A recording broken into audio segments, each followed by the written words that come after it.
Most people believe getting rich is about earning more money, but in my experience, it usually starts with learning how to stop spending money in ways that quietly work against you.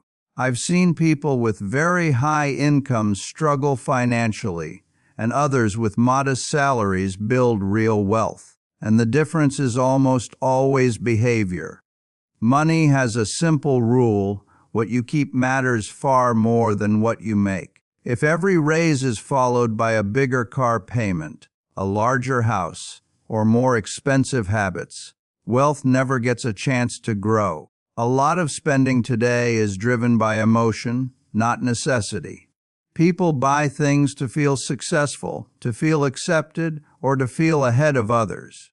The problem is that those feelings fade quickly, but the financial cost stays with you for years. When you spend money on things that don't improve your long-term happiness or productivity, you're trading your future freedom for a short moment of satisfaction. That trade almost never works in your favor. I've always believed that if you buy things you don't need, soon you'll have to sell things you do need. Every dollar wasted today is a dollar that can't be invested, saved, or allowed to compound over time. Compounding is powerful, but it needs time and consistency. When spending leaks constantly drain your income, compounding never gets started. It's like trying to fill a bucket with a hole in the bottom. Another mistake is upgrading your lifestyle just because your income increases. There's nothing wrong with enjoying life, but there's a big difference between comfort and excess. Many people trap themselves by turning temporary income into permanent expenses. Once those expenses are locked in, they limit your choices, your flexibility, and your peace of mind. Financial stress often doesn't come from lack of income, but from commitments that are too heavy to carry. Smart spending isn't about being cheap or denying yourself joy. It's about being intentional. Ask whether a purchase truly adds value to your life or simply satisfies a momentary urge. Wealth grows quietly when you give your money a purpose instead of letting it disappear through impulse. Over time, those small decisions create a gap between what you earn and what you spend, and that gap is where wealth begins to take shape. One of the most damaging habits I see is people using debt as a normal part of everyday life. Debt has been made to look harmless, even smart. But most of the time it quietly keeps people from ever getting ahead. When you borrow money to buy things that don't produce value, you are committing future income before it even arrives. That future income could have been saved, invested, or used to create security, but instead it's already spoken for. Interest is a powerful force, and it doesn't care about your intentions. When it works for you, it builds wealth slowly and steadily. When it works against you, it drains your finances just as reliably. Credit cards, personal loans, and high-interest payments turn small purchases into long-term burdens. What looked affordable at the moment becomes expensive over time, and many people never stop to calculate the true cost. Debt also limits freedom in ways people don't expect. When a large portion of your income is locked into payments, your choices shrink. You may stay in a job you don't like, delay starting a business, or avoid investing because you're afraid of missing a payment. Financial pressure doesn't come from lack of money alone, but from obligations that reduce your ability to adapt when life changes. Another issue with debt is that it encourages impatience. Instead of waiting and saving, people buy now and pay later, telling themselves they deserve it. That mindset may feel good in the moment, but it weakens discipline over time. Wealth favors those who can delay gratification, who are willing to wait today so they can have more options tomorrow. I've always believed that the safest way to live is to owe as little as possible. When you remove debt from your life, you reduce risk, stress, and vulnerability.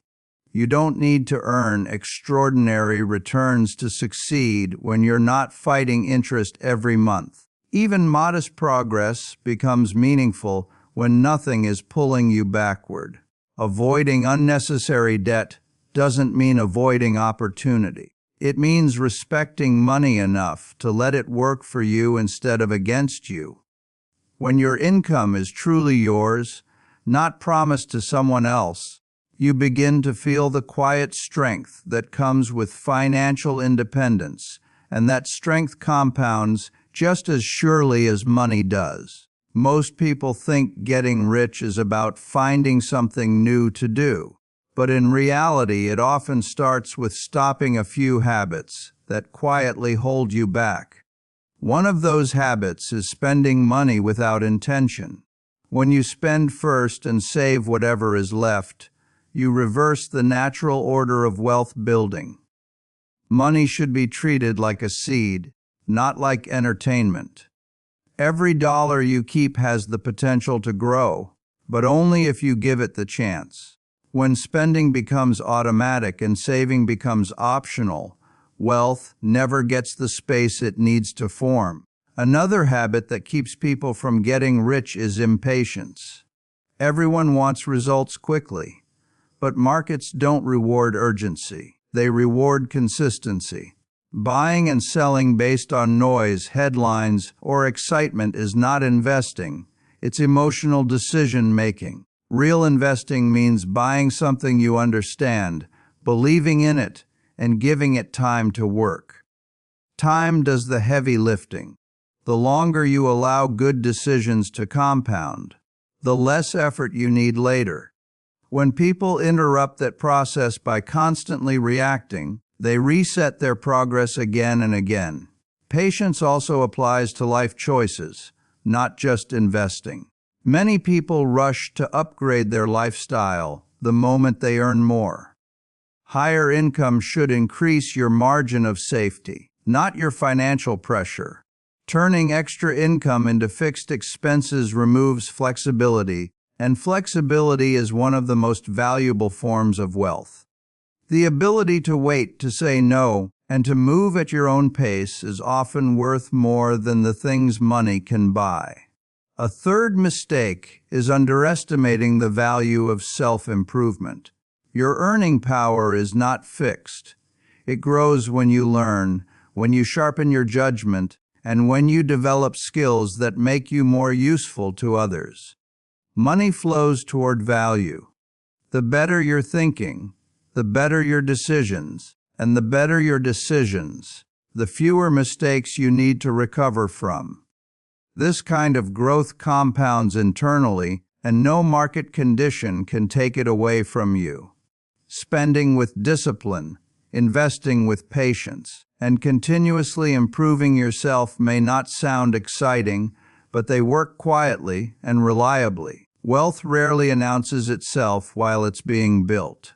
It shows up later, after years of small, sensible decisions that most people were too distracted or impatient to make.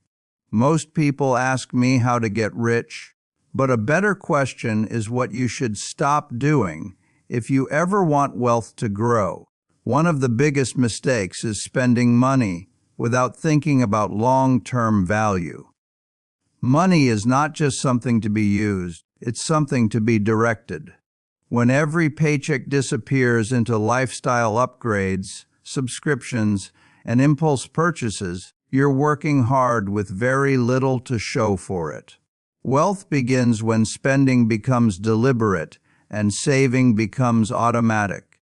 If you don't control where your money goes, it will always find a way to leave you. Another habit that quietly destroys wealth is relying on debt for comfort and convenience. Borrowing money to buy things that lose value locks your future income into past decisions.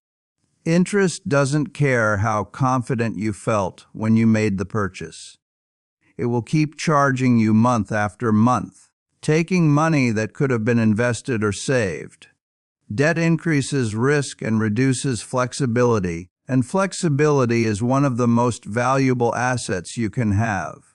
When you owe less, life becomes calmer and your financial decisions become clearer. Impatience is another enemy of getting rich.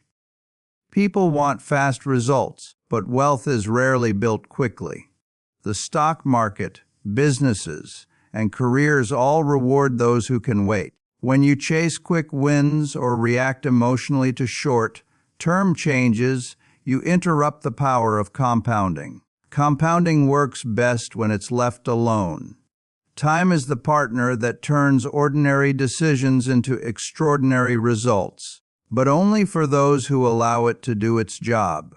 The difference between success and disappointment often comes down to how long you're willing to stay committed. The final mistake is neglecting investment in yourself. Skills, judgment, and discipline produce returns that no market can match. Your ability to think clearly, learn continuously, and make rational decisions improves every financial outcome you experience. Money flows toward people who create value, and the more capable you become, the more opportunities seem to appear. This kind of investment doesn't show up on a statement, but it influences every choice you make with money. Spending with purpose, avoiding unnecessary debt, practicing patience, and continuously improving yourself are not dramatic actions, but they quietly shift the odds in your favor. These habits don't demand brilliance or luck, only consistency and self-control, and over time they shape a financial life that feels steady, resilient, and increasingly free.